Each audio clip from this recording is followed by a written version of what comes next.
Assalamualaikum warahmatullahi wabarakatuh. Perkenalkan, nama saya Pers Utami dari jurusan Pengembangan Masyarakat Islam kelas C. Di sini saya akan menjelaskan tentang jawaban dari UTS. Jawaban yang pertama itu adalah bencana alam. Bencana alam itu adalah serangkaian peristiwa yang terjadi disebabkan oleh alam itu sendiri, seperti misalkan longsor, tsunami, gunung meletus, dan lain sebagainya. Yang kedua ada bencana non alam yang diakibatkan oleh non alam itu sendiri, misalkan dengan adanya wabah pandemi, misalkan terus gagal teknologi, itu adalah wabah, itu adalah bencana non alam. Yang ketiga adalah bencana sosial. Bencana sosial itu adalah yang diakibatkan oleh manusia sendiri, seperti misalkan konflik sosial antara individu dengan individu, individu dengan kelompok, itu adalah bencana sosial.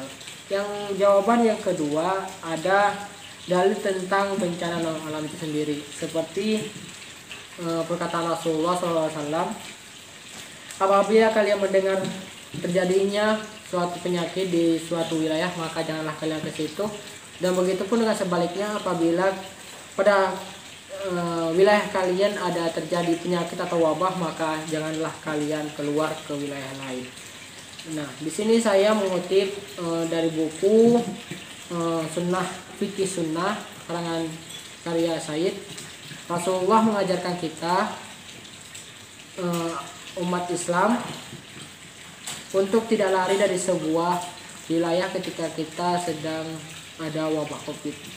Artinya bahwa ketika terjadinya suatu wabah di wilayah kita, lebih baik kita berdiam di situ, atau lebih tepatnya bisa disebut dengan karantina. Yang ketiga ada mitigasi bencana. Nah, mitigasi bencana itu adalah tindakan yang dapat mengurangi resiko jangka panjang dan dari ancaman berbagai bencana. Nah, pertanyaannya tadi adalah urgensi. Apa urgensi dari mitigasi bencana? Mitigasi bencana itu untuk mengetahui adanya tindakan-tindakan yang dilakukan untuk menghadapi berbagai bencana yang berpotensi menyebabkan bahaya pada makhluk hidup, termasuk manusia dan properti. Nah, adapun bagaimana sikap seorang muslim terhadap adanya bencana? Sikap seorang muslim terhadap ada bencana itu ya tetap berlindung kepada Allah Subhanahu wa taala, meminta perlindungan kepada Allah Subhanahu wa taala. Yang kedua adalah bersabar dan lebih mendekatkan diri kepada Allah. Mungkin ada kekurangan, ada kesalahan yang mungkin kita tidak tahu, atau mungkin ada kehilafan di diri kita, maka kita lebih mendekatkan diri kepada Allah Subhanahu wa taala. Yang ketiga adalah membantu sesama kita yang terkena bencana. Seperti apa? Misalkan kita mencari donasi untuk mereka yang sedang membutuhkan, karena esensinya yang terkena bencana itu mereka sangat membutuhkan dana untuk memperbaiki properti yang rusak.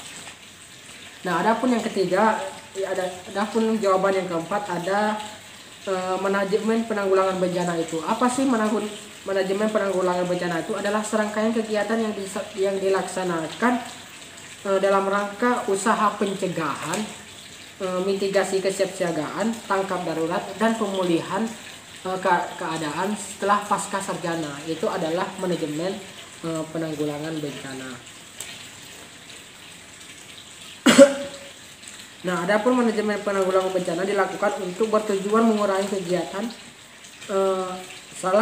untuk mengurangi kerugian dan risiko yang mungkin terjadi pada percepatan pemulihan pasca sarjana itu sendiri. Jadi adanya manajemen penanggulangan bencana ini agar supaya ada tindakan-tindakan yang dilakukan untuk mencegah dari datangnya atau sebelum datangnya bencana itu sendiri.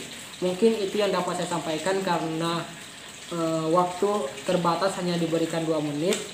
Cukup sekian. Assalamualaikum warahmatullahi wabarakatuh. Pers Utami izin